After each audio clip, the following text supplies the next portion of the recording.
doctrine of dependent origination, I have already mentioned earlier that it is present in the second noble truth, which is that there is a cause of suffering, and also in the third noble truth, which is that there is a cessation of suffering.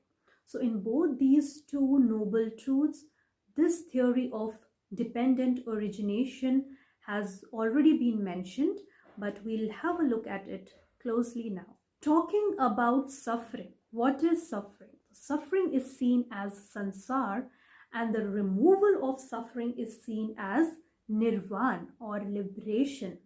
Now, what is the significance of this doctrine? So the significance of Pratityasamutpada is that it gives a clear idea of impermanence and the conditional nature of all the things. It also tells us how birth, old age, death, and all the miseries, how do they arise by being conditioned upon something or by being caused by something, and how do they cease to exist in the absence of that cause. So it means the production of an effect out of the causes and the conditions. So everything that happens in the mental or the physical world is dependent on something. So it is dependent on some causes and conditions. When the causes and the conditions disappear, the effect also disappears. The causal formula for this is asmin sati idam bhavati, which means this being that arises. So if there is a cause, it will definitely lead to an effect. Therefore, every object of thought is relative, and because it is relative, it is neither absolutely real nor it is absolutely unreal. So all the phenomenal things, they hang in between the reality and the nothingness, and by doing that they avoid both the extremes. And this theory is known as Madhyama Pratipad, which means the middle path, following the middle path, neither accepting the extreme positions. He also identified it with dharma, the law, which is that he who sees Pratityasamutpada sees the dharma, and he who sees the dharma sees the Pratityasamutpada.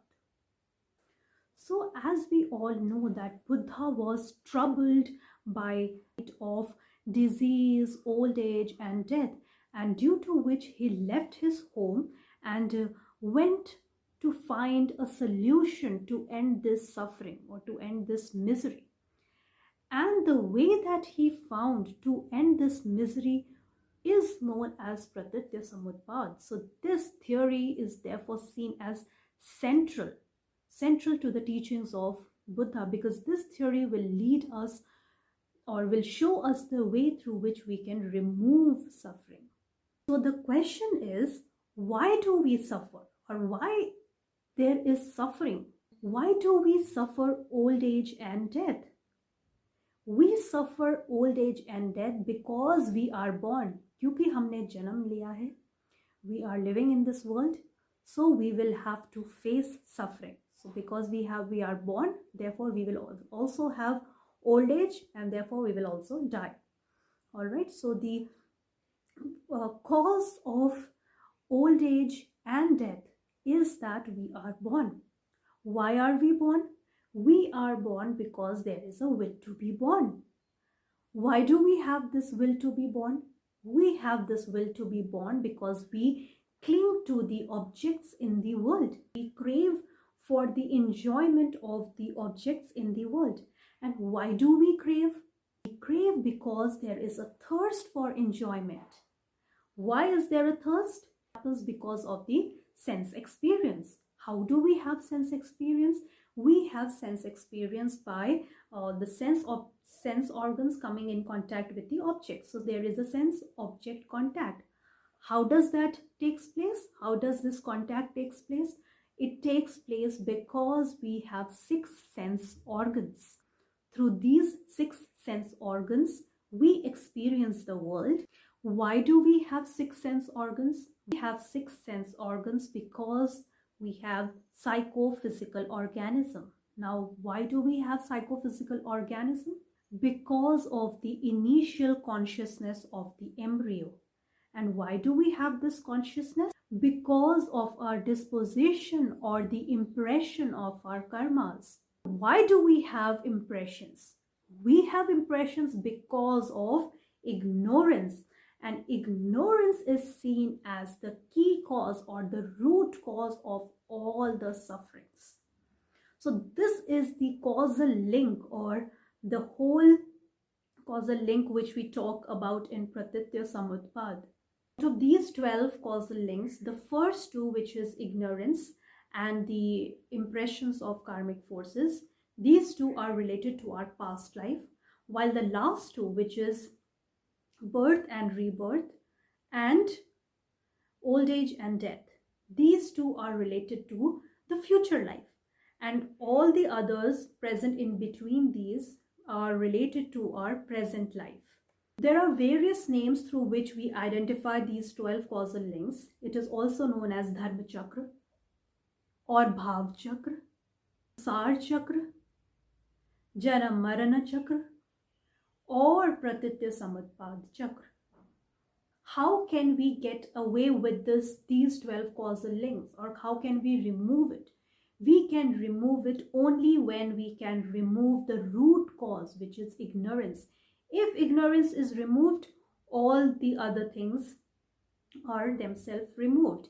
If ignorance remains, then ignorance will lead to the impressions to karmic forces, and the link goes on. To get away from this 12 causal links, or this Bhav Chakra or Sansar Chakra or Janamaran Chakra, if you want to do that, what is the root cause for it? The root cause is ignorance. So ignorance has to be removed. Now the question is, how can we remove ignorance? So ignorance can be removed only through knowledge. So ignorance is seen as bondage, and knowledge is seen as liberation. So if you get knowledge, then ignorance can be removed. Buddha's theory of Pratityasamutpada was developed into the form of theory of momentariness, which is known as Ksanikavada. So according to the theory of momentariness, everything is momentary. Okay? Nothing is permanent. Everything is changing. According to this doctrine, everything changes from one moment to the other moment. Everything comes into existence and lives for a moment, and then gives birth to an effect, and then it is exhausted. Everything is momentary, nothing is permanent. Your body, your perceptions, your consciousness, nothing is permanent. Everything is changing. So whatever is born or whatever is produced, it is necessarily subject to destruction. If so, they are not permanent, and if they are not permanent, it means that they are momentary. This view is deduced from the criterion of causal efficacy, which is Arth Kriya Karitva, states the criterion for existence of things in having a capacity to produce an effect. So everything that exists, it exists in a moment, and it will necessarily lead to an effect. And once it has led to an effect, it itself ceases to exist. Let's take an example of a seed. So this seed produces a plant, and once the plant is produced, the seed is exhausted. So a thing has a capacity to produce an effect. If a thing has a capacity to produce an effect, it means that it can change. So change is seen as the ultimate stuff, or the ultimate reality. The two most important propositions of Ksanikavada are that everything is momentary, everything is changing. So nothing is permanent.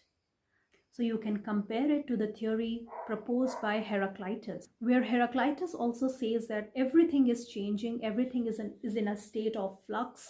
He said that you cannot bathe twice in the same river because the river is flowing. So you cannot say that it is permanent. All right, it shows the state of flux, or the state of change. Logical consequence of dependent origination is the theory of non-self, or Nairatmyavada. As discussed earlier, that nothing is permanent, everything is changing, everything is dependent on something else. So is the case with self or the soul. So the law of change is universal. And based upon that, the existence of the soul is denied. Soul is also considered as changeable in nature.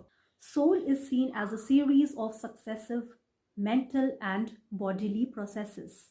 According to this doctrine, soul is seen as the bundle of five skandhas or panch skandha, which are aggregates of the changing elements. Those five skandhas are also known as Nam Roop, where Roop is the material and Nam is the psychic. So the five skandhas are Roop, includes material factors like physical body. Second is Vedana, which is feeling of pain, feeling of pleasure. Third is Sangya, which is perception, so you are perceiving the world.